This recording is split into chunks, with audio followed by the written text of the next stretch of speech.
ಮಸಾಲೆ ಮಜ್ಜಿಗೆ ಹೇಗೆ ಮಾಡೋದು ಅಂತ ನಾನು ಈ ವಿಡಿಯೋದಲ್ಲಿ ಹೇಳ್ಕೊಡ್ತೀನಿ. ಮೊದಲು ಮಜ್ಜಿಗೆನ ಹಾಕ್ಕೊಳ್ಳಿ ಒಂದು ಪಾತ್ರೆಗೆ.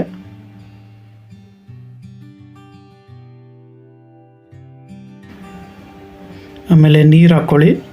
ನೀರು ಜಾಸ್ತಿ ಇರಲಿ ಮಜ್ಜಿಗೆಗೆ. ಈಗ ಮಸಾಲೆ ರುಬ್ಕೊಳ್ಳೋಣ. ಒಂದು ಮಿಕ್ಸಿಗೆ ಸ್ವಲ್ಪ ಕೊತ್ತಂಬರಿ ಸೊಪ್ಪು, ಶುಂಠಿ, ಸ್ವಲ್ಪ ಉಪ್ಪು, ಒಂಚೂರು ಮಜ್ಜಿಗೆ ಹಾಕಿ ಇದನ್ನು ನೈಸಾಗಿ ರುಬ್ಕೊಳ್ಳಿ.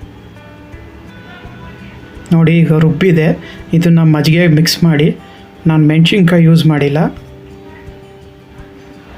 ಮೆಣಸಿನ್ಕಾಯಿ ಯೂಸ್ ಮಾಡಿದ್ರೆ ಗ್ಯಾಸ್ಟ್ರಿಕ್ ಒಳ್ಳೆಯದಲ್ಲ. ಈಗ ಒಂದು ಒಗ್ಗರಣೆ ಹಾಕೋಣ. ಎಣ್ಣೆ, ಚೂರು ಸಾಸಿವೆ, ಆಮೇಲೆ ಹಿಂಗು,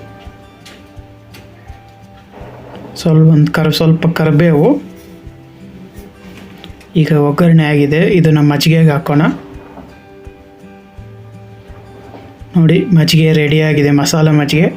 ಮೆಣಸಿನ್ಕಾಯಿ ಯೂಸ್ ಮಾಡಿಲ್ಲ. ಮೆಣಸಿನ್ಕಾಯಿ ಇದ್ದರೆ ಗ್ಯಾಸ್ಟ್ರಿಕ್ ಅವ್ರಿಗೆ ಒಳ್ಳೆಯದಲ್ಲ. ಈ ಸಮ್ಮರಿಗೆ ಒಳ್ಳೆ ಡ್ರಿಂಕು. ಸ್ವಲ್ಪ ಉಪ್ಪು ಹಾಕಿ.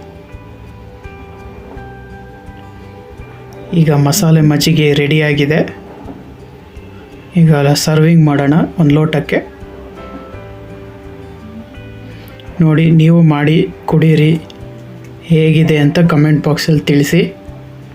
ಹಾಗೆ ಹೊಸ್ದಾಗಿ ನೋಡ್ತಿರೋರು ನನ್ನ ಚಾನಲ್ ಸಬ್ಸ್ಕ್ರೈಬ್ ಮಾಡಿ. Thank you.